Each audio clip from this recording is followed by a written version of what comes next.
Moscow, Nikita Khrushchev is shown as he told the Soviet Presidium that pilot Gary Powers of the downed American reconnaissance plane was alive. Well, hello everybody, and this video is about 10 interesting facts about the Gary Powers shoot-down that you may not know. This is not going to deal with all of the political issues of the mission. This is strictly about the actual shoot-down and bailout. Factoid number 1. The U-2 used a fuselage from an F-104 starfighter that had been redesigned by Clarence Kelly Johnson. As a result, the cockpit was extremely small and cramped. Unlike the F-104 starfighter, the U-2 had a large yoke in the cockpit which dominated the instrument panel. This made it very difficult to get in and out of even in the best of circumstances. The tight nature of the cockpit meant that for a pilot to eject, he had to be in the exact and correct position, otherwise he would risk extreme if not fatal injury. Factoid number 2. The mission was almost canceled but was approved as one last Russian overflight. The date was chosen because it was May Day, the 1st of May, and the CIA thought that Russian defenses would be lax on this day. But in fact, the reduced air traffic over Russia made Gary Powers' U-2 easier to spot and track. This was a major miscalculation by the CIA. Factoid number 3. Powers was hand-flying the aircraft at 70,000 feet when his aircraft was damaged. He had just made a small deviation and, according to his own testimony, had just turned back on course when the aircraft was damaged. He saw a large orange glow over the right wing and from behind. As soon as he was hit, he activated his emergency oxygen system. The Russians had fired 14 SA-2 missiles at the aircraft and launched intercept fighter aircraft, one of which they shot down by mistake. The missile did not score a direct hit, but Air Force structures experts would later determine that it had done enough shrapnel damage to the right horizontal tail to force it to separate. Factoid number 4. The damage to the tail and right wing caused the aircraft to go out of control to the point where the wings actually separated. It is believed the left wing folded upward first, followed by the right wing. At some point the tail section also separated. Factoid number 5. Once the remainder of the aircraft pitched over, the G-forces pushed Powers out of his seat and pinned him to the canopy above the instrument panel, making ejection impossible. His legs were underneath the instrument panel. If he attempted to eject from that position, he would have likely have severely damaged his legs, possibly even received fatal injuries.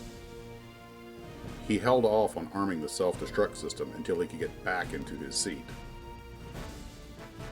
Factoid number 6. Powers was overwhelmed by the G-forces and unable to return to his seat. As he went through 34,000 feet, he realized that he could just pull the canopy release handles and the canopy should come off. Just before he jettisoned the canopy, Powers noted the altimeter was going through 34,000 feet and unwinding rapidly. He pulled both the manual and the emergency backup, but in his own statement said that when he pulled the manual handle, the canopy came off rather nicely. Factoid number 7. Powers stated that as soon as he opened the canopy, he also released his seatbelt. But this did 3 things he had not counted on.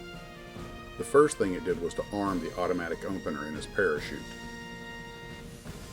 The second thing it did was to pull him into an almost upright position, sticking his head into the wind blast.